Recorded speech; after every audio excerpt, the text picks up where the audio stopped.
My wife and I, we were missionaries in Niger, West Africa.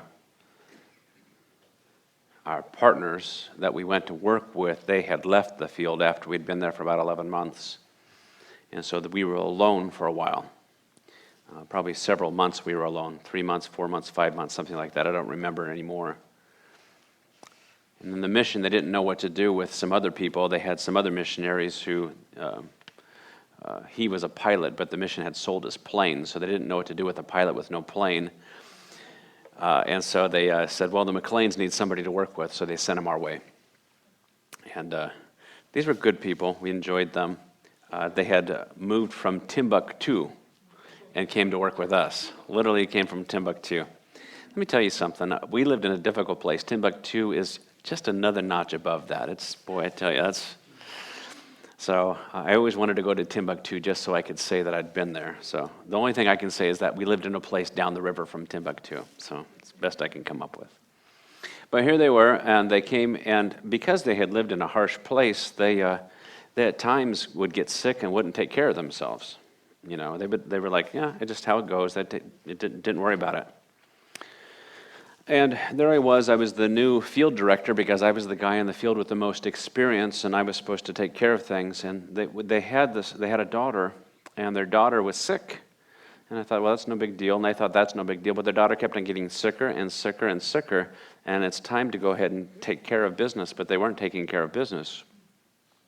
She finally got to the point where they're like, we need to get her out of here, medical, evacuated. But by this time, it was too late. And they realized that her appendix was at the verge of bursting. And so the question was, what do we do now? You know, here I am. I'm 27 years old. I'm the new field director. I've got this family that's with me. They have their daughter, and their daughter is at the point of death. What are you going to do? So I am, in my mind, trying to think through all kinds of things. I'm praying with the family, but at the same time, I am trying to figure out how do I get a body out of Africa.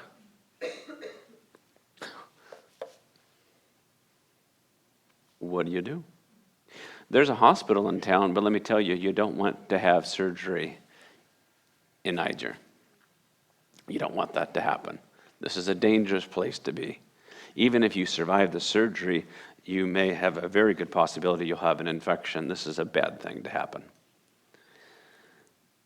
And then, and usually you've got mission doctors nearby, or you've got somebody visiting from someplace, a European doctor or something like that, somebody with some training. You think, well, it's just an appendectomy, so it's not that big of a deal, but everything's a big deal there.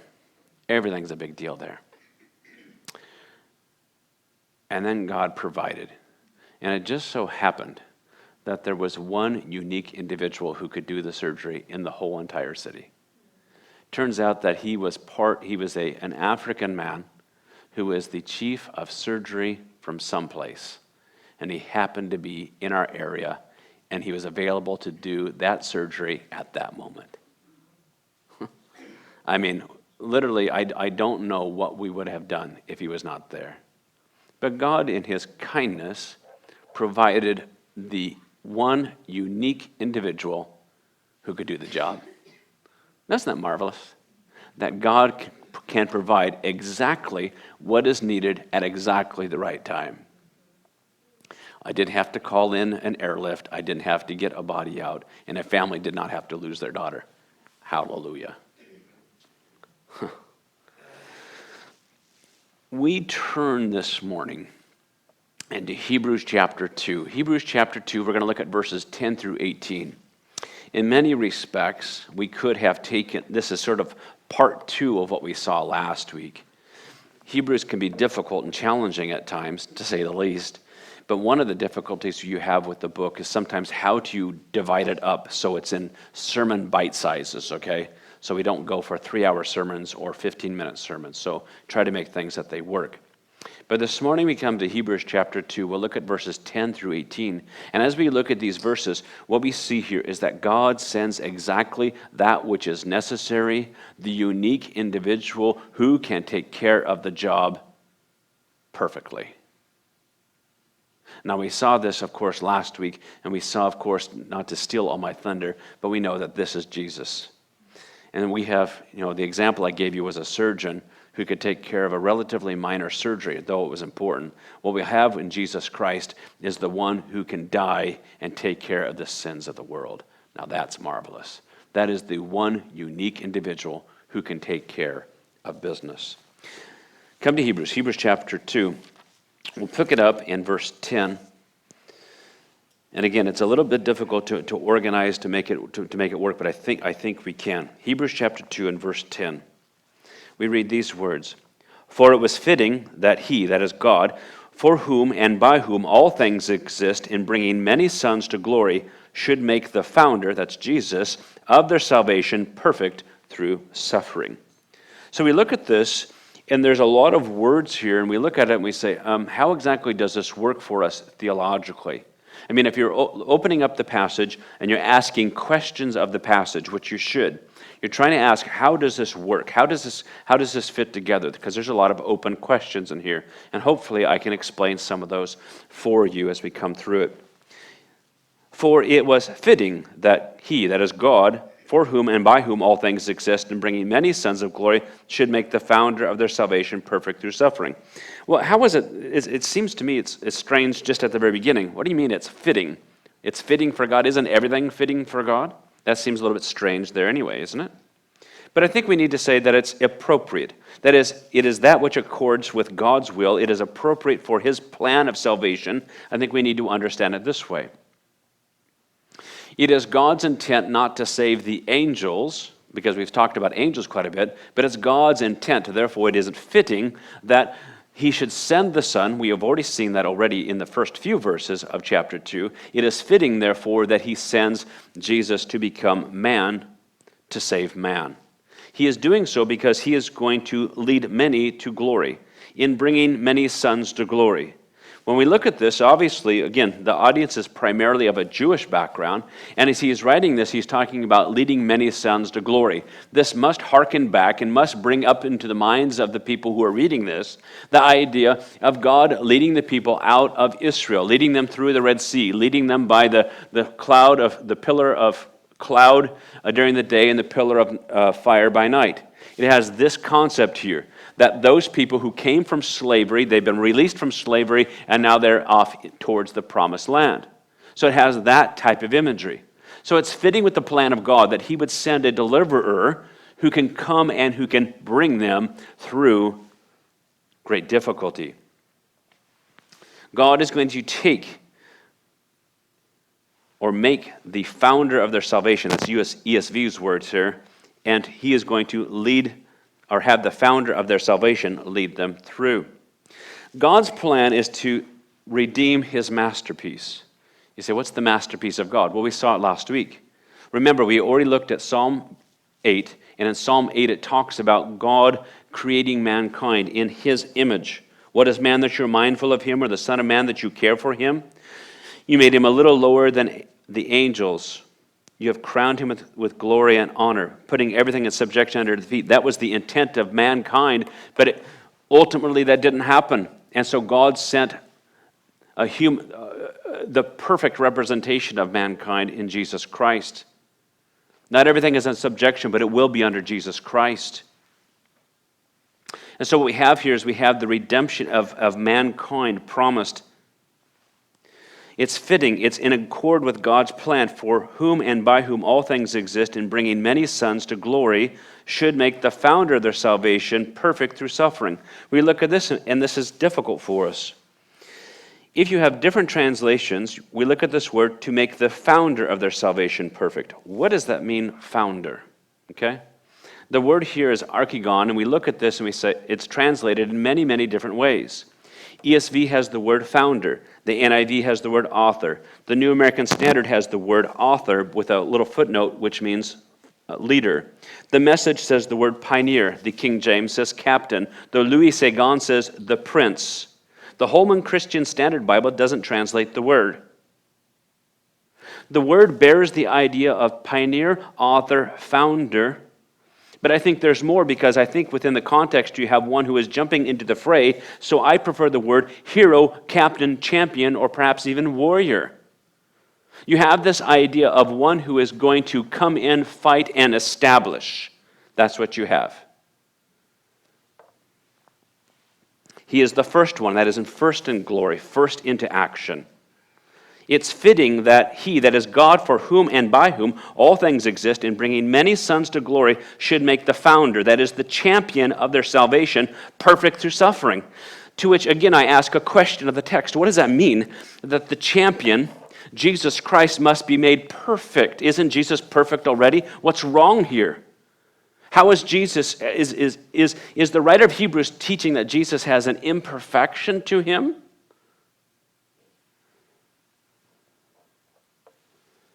Is he incomplete?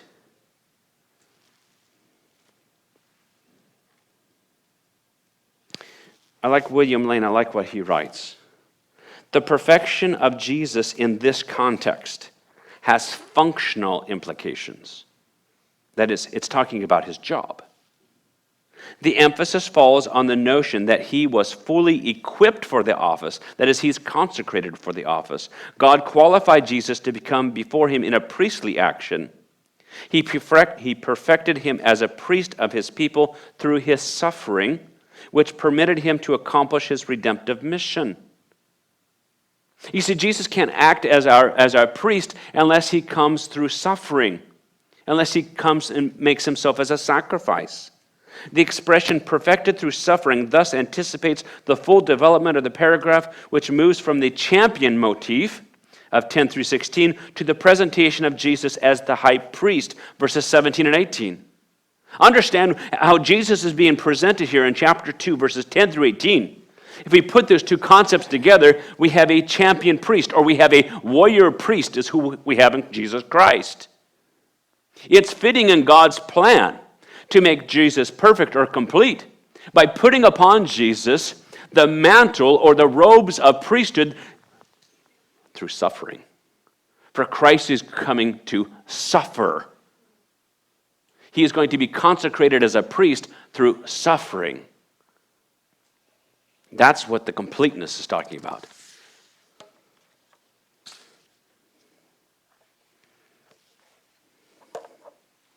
It is fitting that he should come. And the way that he is going to lead many sons to glory is because he is going to be designated. Designated the founder of our salvation, the champion of our salvation through suffering. Now, look at the people, or look at how he is going to relate to the people.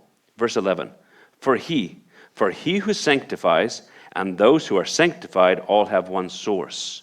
Now, the word source here is difficult for us as well. Again, there's some difficulties within this passage.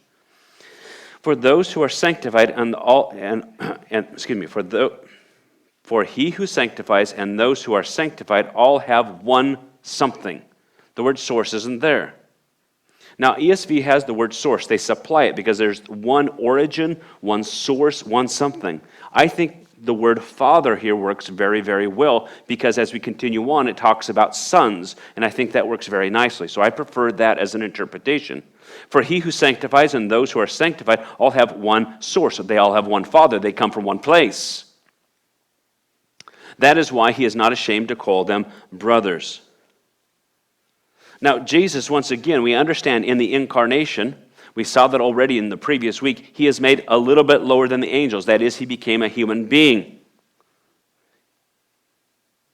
You know, sometimes this is difficult for us. We, in the 21st century, we emphasize the deity of Jesus as much as possible because people tend to deny it. They try to set it aside. But in the New Testament, there's oftentimes an emphasis upon the humanity of Jesus. Understand that biblical theology says this, that Jesus is true God, but he is also true human. That's one of the great points of this section here. The author of Hebrews wants us to understand that Jesus is not just he's not an angel, he's not some sort of demigod, he is true God and he is also true man. And the fact that he is true man, he comes just like us, except that he does not have sin, Hebrews 4:15. He is the one who comes to relate with us. Because as Adam represented us in the fall, we have Jesus who can represent us in redemption. We have the same source, if you will. We have the same Father. For he who sanctifies and those who are sanctified all have one, and I believe Father is the best word here. That is why he, that is Jesus, is not ashamed to call them brothers. That would blow your mind a little bit, that Jesus would call us brothers, because Jesus is a true human being, and we as human beings, he calls us brothers or sisters, as the case may be, right? Are you comfortable calling Jesus brother? I mean, Jesus can call me brother. That makes me a little bit shaky a little bit, but I'm not going to call him bro. Aren't you much more comfortable with the Lord? I'm much more comfortable with, and every knee shall bow and every tongue shall confess that he is Lord. I'm much more comfortable with that. But the writer of Hebrews wants us to understand that there is a relationship there because Jesus is coming as true man. You can't deny the true humanity of Jesus. You can't deny the true deity of Jesus and be biblical and theologically correct. That's what's there. Okay? It's both. It's both. You say, well, how does that work? Well, yeah. Jesus is the unique individual. There is none like him. He is the perfect way that we can go to the Father. There's no other way. The unique individual.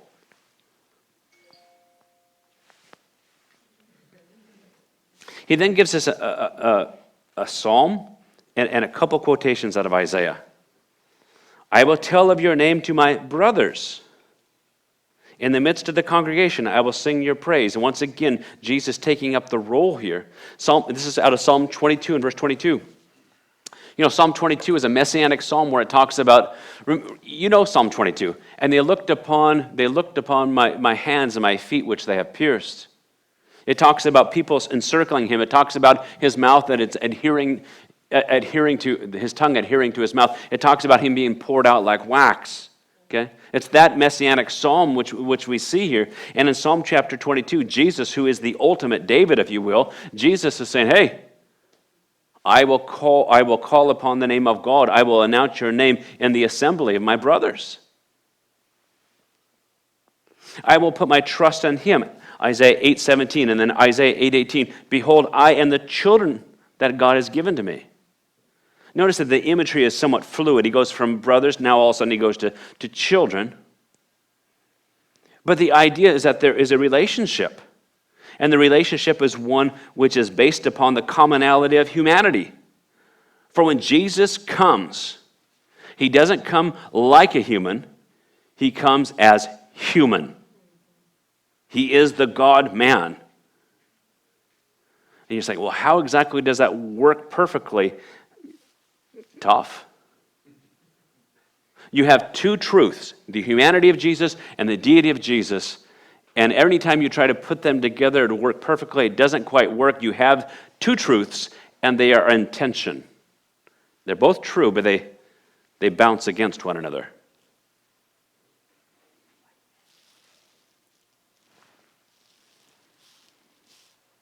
There's no one like Jesus. He is glorious. He is the exact imprint of the nature of God. He is the radiance of God's glory. He is the pre-existent one. He has created all things, and by him all things were created. That's who Jesus is. And he becomes man. He becomes man to save mankind. Look at verse 14. Since, therefore, the children share in flesh and blood. We do. That's what you and I. Male, female, no. It doesn't make any difference. Black, white.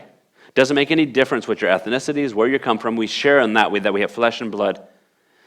He himself likewise partook of the same incarnation, folks, that through death he might destroy the one who has the power of death, that is the devil.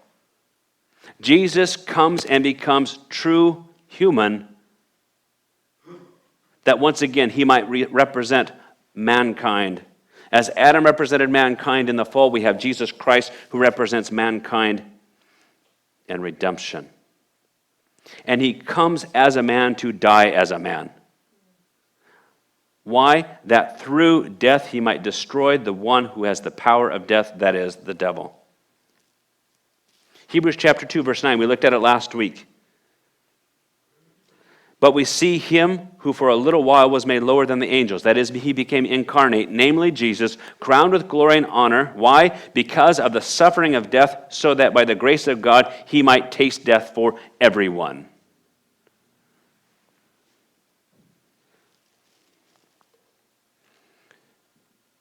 Jesus dies for us that we might not die eternally. Paul writes in 2 Corinthians 5:14, "For the love of Christ controls us, because we have concluded this, that one has died for all." And Jesus has come to, what does he say here? Destroy. Destroy the one who has the power of death. The word here, destroy, doesn't not mean annihilate, but it means to make useless, to make his power so that it is no longer power.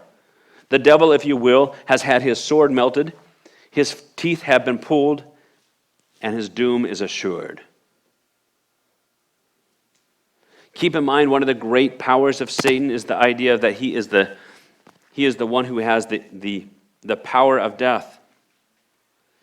Verse 15, "And deliver all those who through fear of death were subjected to a lifelong of slavery." Let us not downplay the tragedy which death is. When you have a death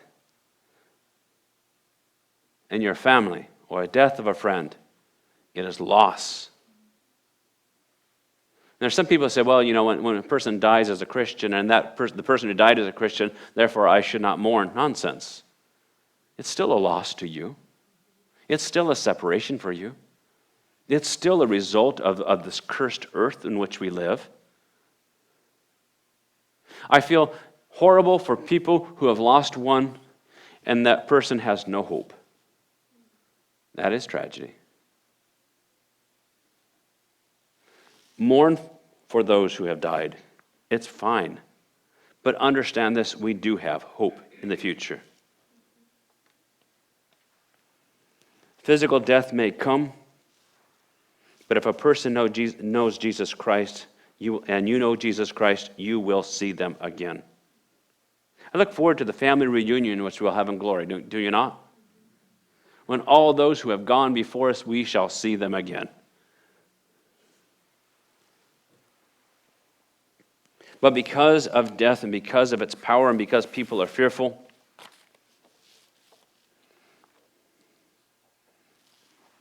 we are in a sense enslaved to that fear. Do not be enslaved anymore, ladies and gentlemen. Christ has paid death for us. Death has been neutered. The reality is this, is that the worst that the world can, keep this in mind, the worst that the world can do to you today is to kill you. Right? It's the worst that they can do to you. And I'm here to tell you that you don't even have to fear that. For in your death you are with Christ. To be absent from the body is to be home with the Lord. If the worst that they can do is to kill the body, that's the worst that they can do. But your soul is with Him. Think for a moment how relevant that is to the people who are being written to here. These are people who are undergoing difficulties, trials, tribulations. They're having things stolen from them. They're losing things left and right. And the question in their mind is, maybe we should just give up on this Jesus thing, go back, maybe we'll go back to the temple, we'll worship there, we'll make mom and dad happy, we'll make the family happy, everything will be fine. Why would you give up on your warrior priest? Why would you give up on your champion? He has led you. He is leading you on the way to glory. Don't give up now. Don't be like the children of Korah who elect, or the people of Korah who elect for themselves people to lead them back into slavery. Don't go there. And deliver all those who through fear of death were subjected to lifelong slavery. For surely, verse 16, it is not angels that He helps, but He helps the offspring of Abraham. You say, why is that there? Again, surely it's not the angels that He helps. Jesus doesn't come as an angel. If Jesus' intent was to save the angels, he would have come as an angel. But he doesn't come as an angel. He comes as a little lower than the angels. That is, he comes as a man. Why? To save mankind. People, you are made the image of God. And now we have here this incredible rescue mission of God where he sends the Son to be man, to save mankind.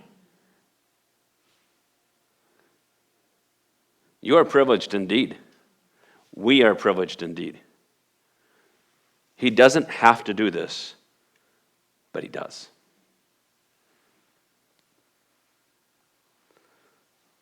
Therefore, he had to be made like his brothers in every respect, so that he might become a merciful and faithful high priest in the service of God to make propitiation for the sins of the people.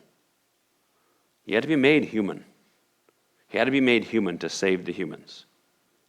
Look at what we have here, two big terms here. To become a faithful and merciful high priest. One who is going to intercede. But then we see something else. He's going to be a high priest in the service of God and to make propitiation for the sins of the people.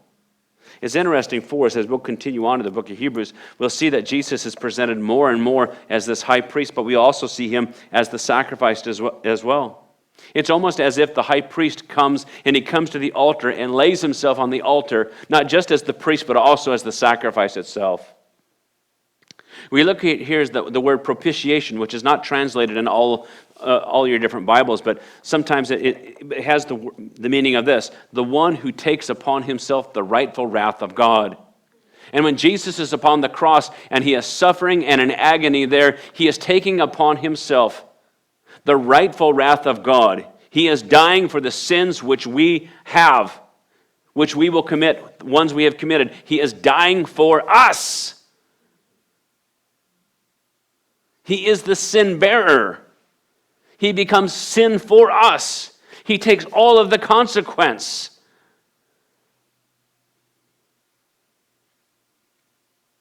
And you want to go back? You want to go back to that which is superseded? You want to go back to temple worship? You want to go back and study Moses? And you want to go back and you want to go back to sacrificing of animals? What, are you crazy? God has given his very best. He has sent the one who is the exact image of God. He has sent the imprint of God's nature. He's taken the sun ray that comes from the sun, and you want to reject that and go back to the old stuff? Nonsense.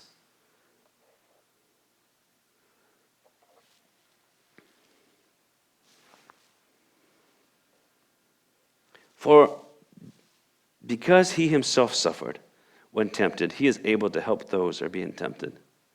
I think verse 18 is in there almost in a pastoral sense. He is essentially saying this: I know you've had a hard time. I know you've had difficulty. I know it's been difficult for you. It really has been. But understand this: Jesus became man, and he suffered all of this, and he took all of this upon himself. And he did it that you might have eternal life. All you have to do is turn in faith and trust in Christ, and that will save you. It is provided for you. You are simply called to trust and faith.